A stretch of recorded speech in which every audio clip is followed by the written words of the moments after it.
Welcome back to Main Street Living. All right, I'm here in Nebraska. February, cold, kind of gloomy, not a whole lot to get excited about, but there is a bright spot. February means it is Black History Month, and that is something to get very excited about. That's right, Brandy, and Dr. Theresa Ford is here to share some insights into the meaning of the month and some ways that we can all celebrate. Welcome, Dr. Ford, to Main Street Living. Good to Thank see you. you. Thank you. Thank you. I'm happy to be here. Yes, we're glad to have you. And we celebrate Black History Month every February. Tell us why it's so important to shine light on the stories and contributions of Black Americans.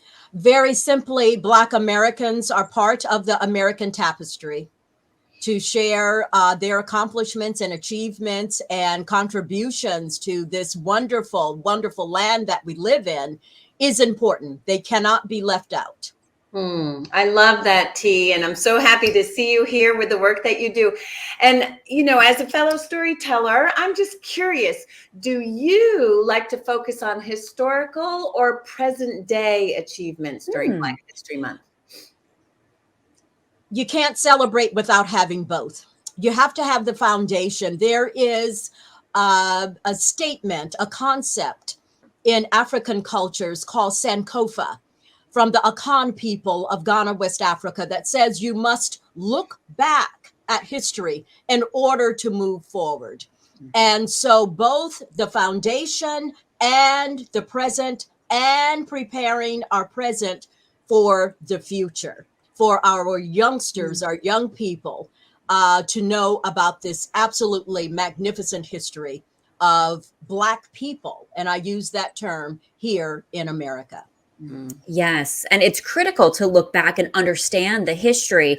And I know we are still obviously experiencing some racism and racial tensions here in this country. How do you think something like Black History Month can help? Because we really need that help. Oh, absolutely. We can go back to the words of Dr. Carter G. Woodson, who is considered the father of Black History Week. It was then called Negro History Week. And Dr. Carter G. Woodson, a PhD out of Harvard, was trained as a historian. So he has techniques, and he did utilize those techniques with others who were at the Wabash YMCA in Chicago in 1915.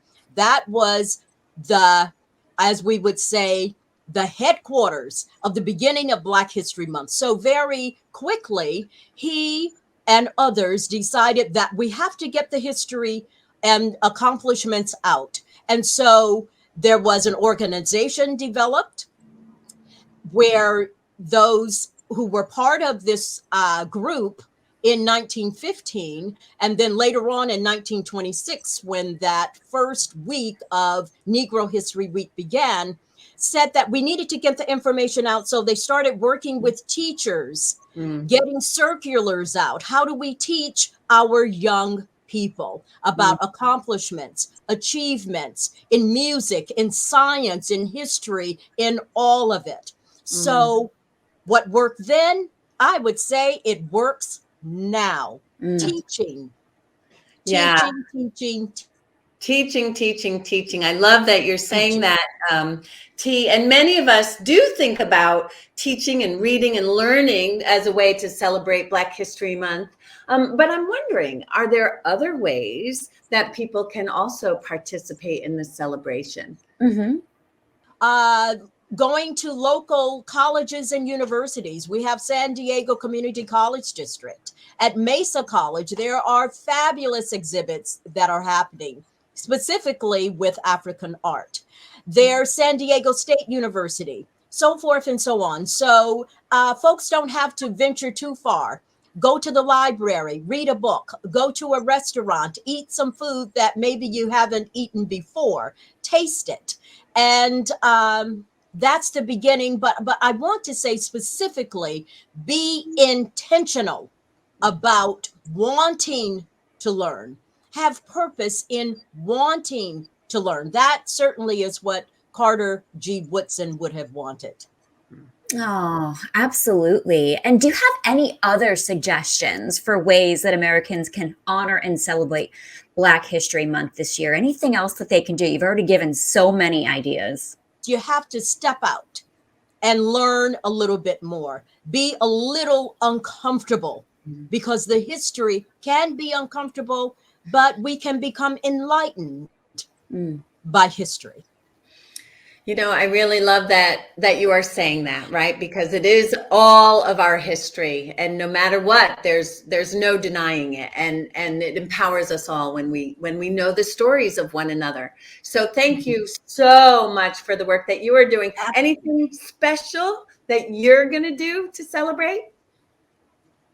Well, I teach, and so there's a beautiful quote by Dr. Carter G. Woodson for those who may still be a little uncomfortable. He says, we should emphasize not Negro history, and I'll use today's terms, Black history, but the Negro in history, Oh.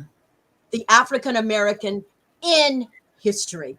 He says that what we need is not a history of selected races or nations, but we need a history that's void of any type of biases, race, hate, religious prejudices. So let's celebrate all of it.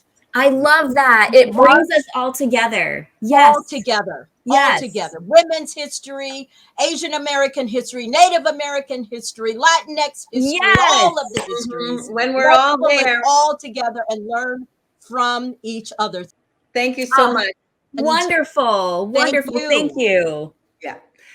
When we come back, an athlete you will need to see to believe.